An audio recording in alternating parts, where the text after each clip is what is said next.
Hi everyone, today we'll talk about how to fix or solve Wechat safe mode. To know how to fix or solve Wechat safe mode, you should just go to settings. After that, we click apps, default apps, app settings. Here in this page, you'll enter to Wechat.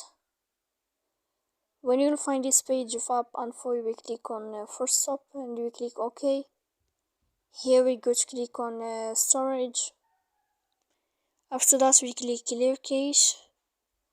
You can turn off your Wi-Fi. You will wait a moment and you can turn on your Wi-Fi again to fix that problem you have on Wechat app. So please don't forget to support us by like and subscribe.